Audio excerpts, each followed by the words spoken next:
नमस्कार दोस्तों, BCD take के इस भाग में आपका फिर से स्वागत है। दोस्तों, इस भाग में मैं आपको MCAT EVO गेमपैड प्रो का टीयर डाउन दिखाऊंगा और दिखाऊंगा कि इसके अंदर क्या होता है। तो दोस्तों आइए शुरू करते हैं।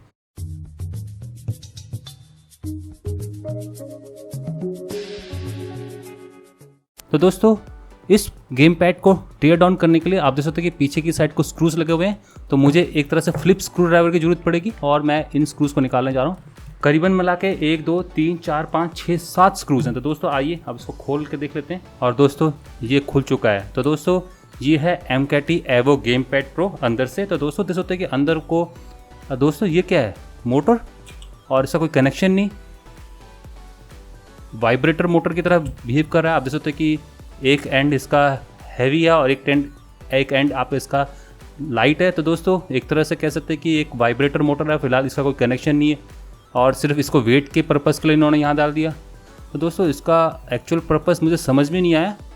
डालना चाहते तो वो यहाँ पर अच्छा खासा आयरन डाल सकते थे, कीमत सस्ती पड़ती। और फिलहाल देख सकते हैं कि सिमिलर इस टाइप की एक मोटर यहाँ पर भी है। दोस्तों पता नहीं क्यों डाल रखा है, थोड़ा सा मजाक सा लग रहा है मुझे।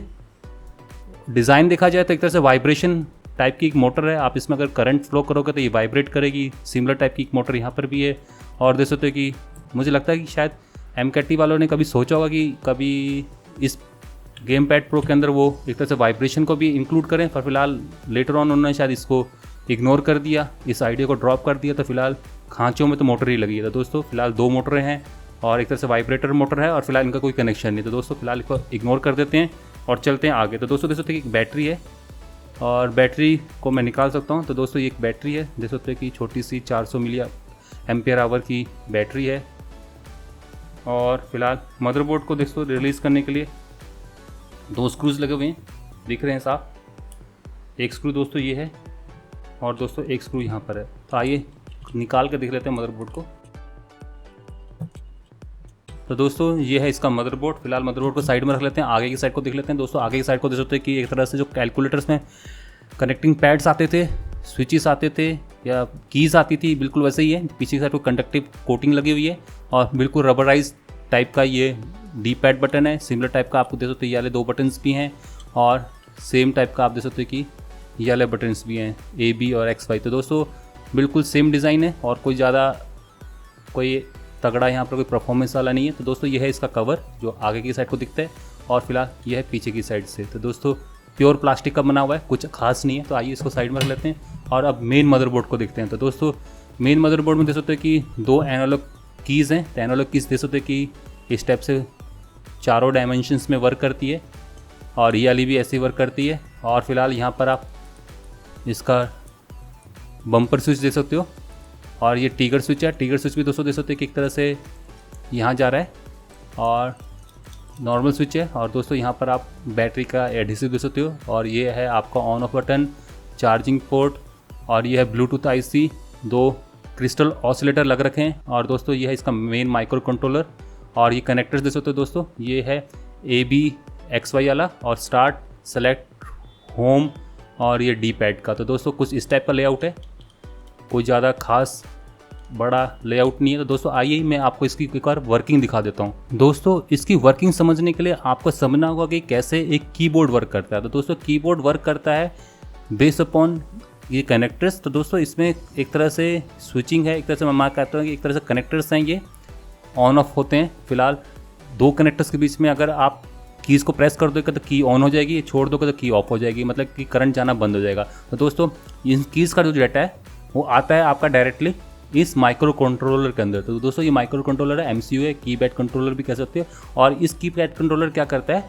इस डाटा को एनालाइज करता है कि कौन सी की प्रेस हुई है और फिलहाल उस डाटा को बाद में प्रोसेस करके डिजिटल फॉर्म में ये एक्सपोर्ट कर देता है इस ब्लूटूथ IC को। तो दोस्तों ये ब्लूटूथ IC क्या काम करती है, ये आपका इस कीबोर्ड के डाटा को ट्रांसमिट कर देती है आपके मोबाइल फ़ोन, लैपटॉप जो भी आपने से साथ कनेक्ट कर रखा। तो दोस्तों कुछ इस टाइप से ये वर्क करता है। फिलहाल देखा जाए अगर मैं इस की को प्रेस करता हूँ तो इस माइक्रो कंट्रोलर जज करेगा कि ये वाली की प्रेस हुई है, इसका कॉरेस्पॉन्डिंग एक डाटा सिग्नल बनाएगा और उसको भेज देगा इस ब्लूटूथ आईसी को। तो ब्लूटूथ इस एंटीना से ट्रांसमिट करेगा और जैसे ये सिग्नल आपके फ़ोन पर मिलेगा या आपके कनेक्टेड डिवाइस पे मिलेगा तो उसको पता चल जाएगा आपने ये की प्रेस की। तो दोस्तों इस टाइप से ये कीबोर्ड वर्क करता है। और फिलहाल देखा जाए ये एनालॉग स्विच कैसे वर्क करते हैं, तो दोस्तों एनालॉग स्विच कुछ इस टाइप से वर्क करते हैं। देख सकते हैं ऊपर की तरफ प्लास्टिक है और मैं इसको निकाल भी सकता हूँ।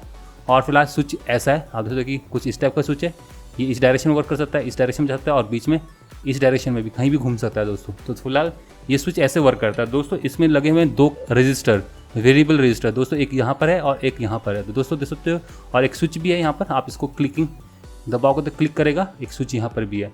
तो दोस्तों ये ऐसे वर्क करता है, जब आप इसको ऊपर को मूव करते हो तो देख सकते हो कि ये वाला रजिस्टर की वैल्यू चेंज कर रही है, ऊपर को जाने पर अलग हो जा रही है, नीचे को जाने पर अलग हो जा रही है। और जैसे दोस्तों आप ऐसे मूव करते हो तो ये रजिस्टर तो आपका कांस्टेंट हो जाता है, ये मूव नहीं करता है, देख सकते हो ये बिल्कुल कांस्टेंट रहता है। और फिलहाल जो मूव करता है वो इधर वाला रजिस्टर। तो दोस्तों इस तरीके से 2 रजिस्टर के कम्बिनेशन से आपका ये स्विच डिटेक्ट कर लेता है कि आपने कहाँ के लिए मूव किया है इस एनालॉग स्टिक को। तो फिलहाल अगर आप बीच में कहीं जाते हो तो दोस्तों देख सकते हो कि दोनों ही रजिस्टर आपके मूव कर रहे हैं। तो दोस्तों दोनों रजिस्टर के कम्बिनेशन रेजिस्टेंस की वैल्यू को चेंज देखते हुए हम लोग डिटेक्ट कर सकते हैं कि फिलहाल आपने किस डायरेक्शन पर ये स्विच को मूव किया। तो दोस्तों ये है तरीका किस तरीके से आपके ये एनालॉग स्विच काम करते हैं। दोस्तों देख सकते हो कि मैं राउंड कर रहा हूँ, राउंड करने में दोस्तों देख सकते हो कि कैसे ये रजिस्टर वेरी कर रहा है और कैसे ये वेरिएबल रजिस्टर वेरी कर रहा है। तो दोस्तों ये है एक एनालॉग स्विच कैसे वर्क करता है। फिलहाल इसका जो डाटा है वो भी आपका प्रोसेस होकर इस माइक्रो कंट्रोलर पर जाता है और फिलहाल उसके हिसाब से ये डाटा प्रोसेस होकर आपका इस ब्लूटूथ आईसी के जरिए ट्रांसमिट हो जाता है। और दोस्तों ट्रिगर स्विच की बात करते हैं, ट्रिगर स्विच भी दोस्तों इसी टाइप का है एक तरह से। इसमें दोस्तों ये वेरिएबल रजिस्टर नहीं होता है, ये एक तरह से फिक्स रजिस्टर है। आप इसको जब करोगे तो कुछ रजिस्टर होगा और जैसे आप इसको प्रेस करोगे तो रजिस्टर चेंज होकर कोई और वैल्यू ले लेगा। तो इसका डायरेक्ट एक्सप्लेनेशन आप इन 3 टर्मिनल्स पर दे सकते हो। तो फिलहाल अभी सेंटर पॉइंट कॉमन पॉइंट है, तो इन दोनों पॉइंट के बीच में कोई रेजिस्टेंस होगा, इनके पॉइंट के बीच में कोई रेजिस्टेंस होगा और जैसे आप इसको ट्रिगर करोगे तो रेजिस्टेंस इंटरचेंज हो जाएंगे।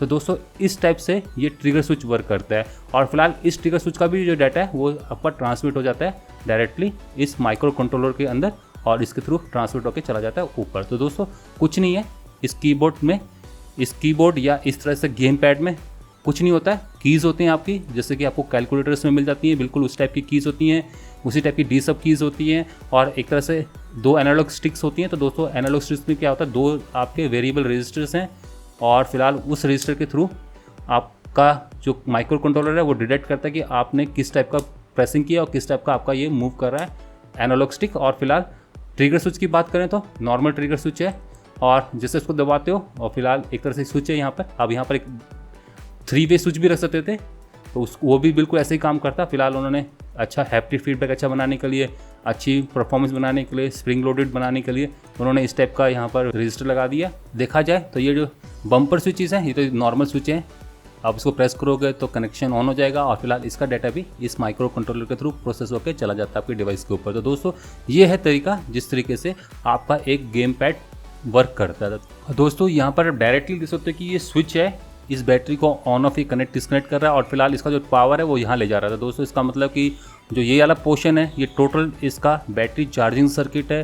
फिलहाल कोई आईसी बेस नहीं है, ओनली ट्रांजिस्टर और मॉसफेट बेस ये स्विचिंग है, एक तरह से चार्जिंग है। और फिलहाल देख सकते हैं कि कुछ कंट्रोलर इस आईसी के अंदर भी होंगे जो कि एक तरह से डिसाइड करें कि कैसे चार्ज करें। तो फिलहाल देख सकते हैं कि सारा का सारा पूरा जो इसका दिमाग है इस आईसी बेस है। एक तरह से ये कीपैड कंट्रोलर भी है और साथ में आपका एक माइक्रो कंट्रोलर भी है जो कि दोनों ही काम कर रहा है आपका और साथ में ये चार्जिंग को भी कंट्रोल कर रहा है। फिलहाल ऐसे ही लग रहा है मुझे। तो फिलहाल देख सकते हैं कि गेम पैड कुछ इस टाइप से दिखने को मिलता है।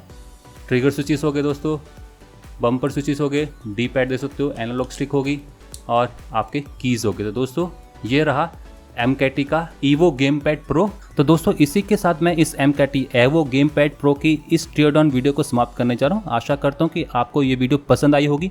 अगर पसंद आई है दोस्तों तो इस वीडियो को लाइक कर दें, अगर ना पसंद आई तो डिसलाइक कर दें। और दोस्तों अगर आपने अभी तक हमारे चैनल को सब्सक्राइब नहीं कर रखा तो ये लिंक यहाँ फ्लैश करा, उसको सब्सक्राइब कर लें ताकि आप ऐसी टीयर डाउन वीडियोज़ को आगे देखते रहें।